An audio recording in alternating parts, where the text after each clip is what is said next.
Hello, magandang araw sa ating lahat. Ngayon, dumating na po ang ating parcel na in-order natin online. Ito po yung entire board ng ating Bluetooth speaker.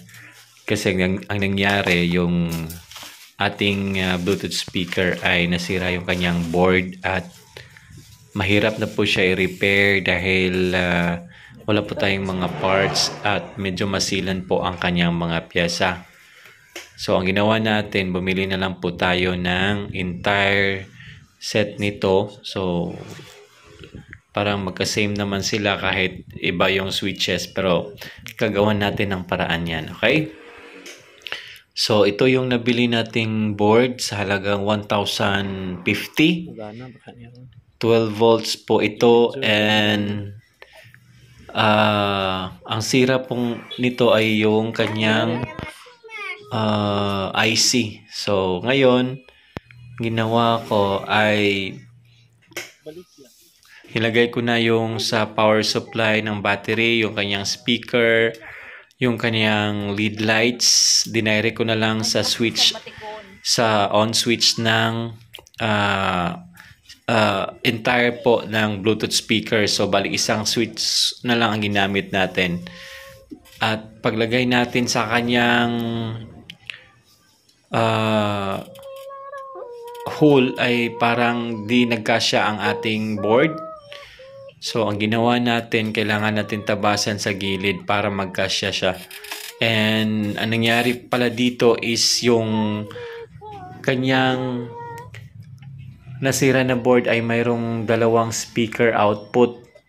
So, nabili natin ito ay isa lang. So, ang ginawa ko, pinarallel ko na lang siya para hindi lang isa yung magamit. So, parallel ang ginawa ko sa setup na ito.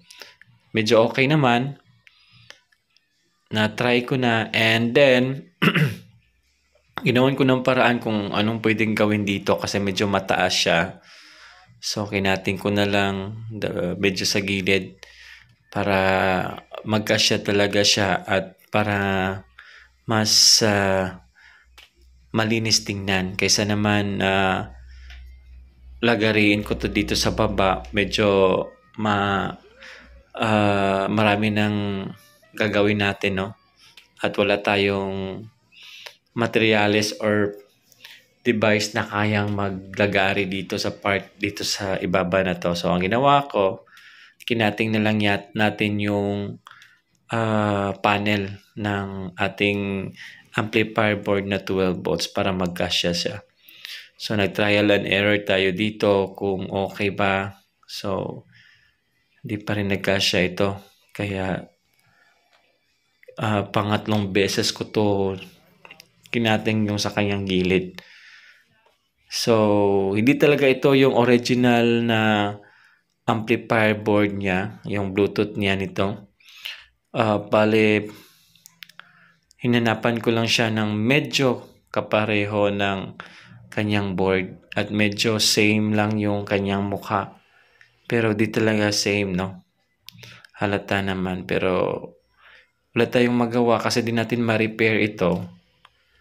Kailangan na natin ito is bumili ng bago. Marami kasing sira. Yung sa IC ng board niya, yung sa Bluetooth at saka yung sa power supply niya nasunog na.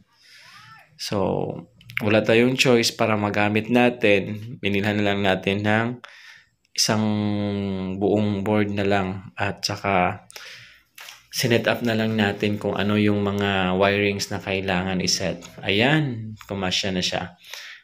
Okay? So, ganyan lang. Pag may sira kayo ng mga Bluetooth speakers, huwag mag-alala. Marami pong nagbibenta online. So, hanapan lang ninyo. So, pwede natin i-test ito. So, ngayon, nag-test yung aking mahal. So, maraming salamat po. At yan po ang aking ganap for today. God bless.